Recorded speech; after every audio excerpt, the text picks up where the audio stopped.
Hello. क्या आप भी एक्सपोर्ट इंपोर्ट बिजनेस के बारे में सोच रहे हैं कि एक्सपोर्ट इंपोर्ट बिजनेस होता कैसे है, इसमें कैसे काम होता है, कैसे सामने वाले का बायर मिलता है, हमारे पास पेमेंट कैसे आता है? मतलब आपके मन में भी ऐसे अनकाउंटेड क्वेश्चन है या अनकाउंटेबल क्वेश्चन आ रहे हैं, तो ये वीडियो आज आपके लिए। वीडियो थोड़ा लेंथी हो सकता है पर एंड तक देखिए। मेरा नाम है सैयद इरफान अली, मैं एक मर्चेंट एक्सपोर्टर हूँ। पिछले 5 सालों से मैं एक्सपोर्ट इंपोर्ट बिजनेस के अंदर हूँ। ठीक है, जो एक्सपोर्ट इंपोर्ट बिजनेस जो स्टार्ट होता है उसका स्टार्टिंग पॉइंट होता है, सबसे पहले आपको अपना गोल सेट करना होता है कि आप एक्सपोर्ट इंपोर्ट बिजनेस ही क्यों करना चाहते हो और क्या आपका पर्पस है। जब आप गोल सेट कर लेते हो तो अब आपका पहला काम होता है, जो स्टेप 1 है, वो आपको अपनी कंपनी प्रोफाइलिंग करनी होती है। यानी आपको GST certificate, IC, RCMC, AD code letter, ऐसे सारे डॉक्यूमेंट्स कंप्लीट करने पड़ते हैं। इसके बाद जो सेकंड स्टेप आता है, वो सेकंड स्टेप पे आपको फिर आप एक प्रोडक्ट चूज़ करना पड़ेगा कि आप किस प्रोडक्ट में एक्सपोर्ट इंपोर्ट बिजनेस स्टार्ट करना चाहते हैं।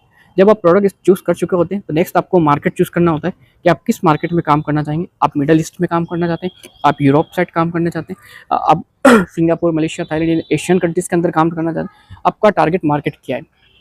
जब आप टारगेट मार्केट सेलेक्ट कर चुके होते हैं तो अगला स्टेप आता है बायर फाइंडिंग। उस पर्टिकुलर मार्केट में बायर फाइंडिंग कैसे होती है, ये एक अलग टाइप का टॉपिक है और एक वॉस्ट टॉपिक है। करीबन 10 से 15 तरीके से हम बायर फाइंडिंग कर सकते हैं पर्टिकुलर मार्केट के अंदर। जब हमारा बायर फाइंड हो जाता है तो हम उससे एक डील फाइनलाइज करते हैं।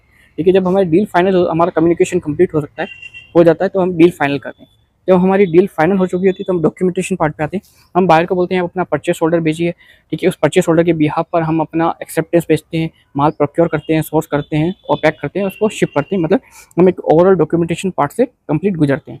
जब ये पार्ट हो चुका होता है तो माल की प्रोक्योरिंग है और शिपमेंट है, इसको हम सीएचए के कोऑर्डिनेशन के साथ पोर्ट तक पहुंचा देते हैं और पोर्ट से ये माल सामने वाली कंट्री के अंदर चला जाता है।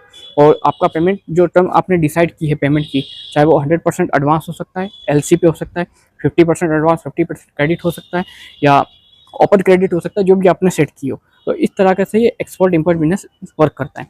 अगर अब सवाल ये है कि अगर आप इस एक्सपोर्ट इंपोर्ट बिजनेस को डिटेल में सीखना चाहते हैं, समझना चाहते हैं, तो मेरे इस चैनल पे मेरा कंप्लीट मास्टर क्लास है, 2 घंटे से ज़्यादा का मास्टर क्लास है। ठीक है, full information about export and import business के बारे में। उस मास्टर क्लास को देख लीजिए, वहाँ आपको प्रॉपर डिटेल मिल जाएगा कि एक्सपोर्ट इंपोर्ट बिजनेस क्या है, कैसे काम करता है, अपॉर्चुनिटी क्या है, क्या एक्शन प्लान होता है। मतलब ओवरऑल आपकी गोल सेटिंग हो जाएगी।